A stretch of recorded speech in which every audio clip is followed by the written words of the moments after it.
మరో breaking news చూస్తున్నాం. రేపు హనుమాన్ జయంతి సందర్భంగా హైదరాబాద్ నగరంలో ఘనంగా హనుమాన్ శోభాయాత్ర నిర్వహించనున్నారు.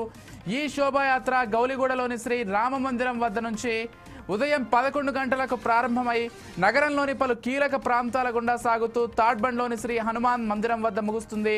శోభాయాత్ర మార్గం Putlibowli cross roads, Andhra bank cross roads, Koti, Sultan Bazar cross roads, Ramkoti cross roads, Mastan cafe మీదుగా సాగుతూ తాడ్బండ్లోని హనుమాన్ టెంపుల్కు చేరుకుంటుంది. భద్రత, ట్రాఫిక్ నియంత్రణ కోసం పోలీసులు కట్టుదిట్టమైన ఏర్పాట్లు చేశారు.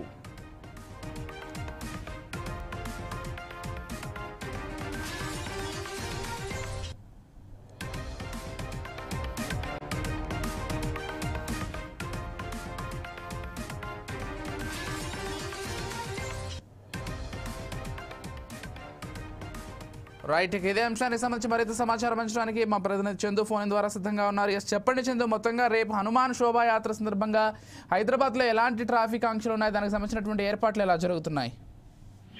హైదరాబాద్ జంట నగరాల్లో అయితే మనకు రేపు హనుమాన్ జయంతి సందర్భంగా శోభాయాత్ర అన్ని నగరంలో అయితే తీయడం జరుగుతుంది. దీనికి ఏర్పాట్లు సిటీ కమిషనర్ సివి ఆనంద్ మాత్రం పూర్తి ఏర్పాట్లు చేసినట్టు చెప్పారు.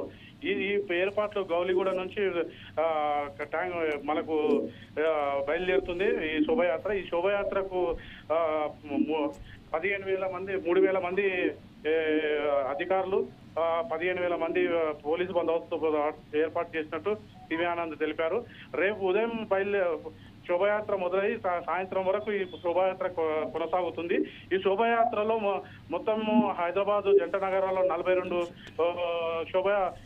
ర్యాలీలుగా బయలుదేరి అన్ని ఒకే దగ్గర కలుసుకుంటూ కవాడిగూడ, కోటి, సికింద్రాబాద్, ప్యారడైస్ వైపుగా ఈ పాదయాత్ర అయితే ఇది శోభాయాత్ర కొనసాగుతుంది. Right, thank you Chandu.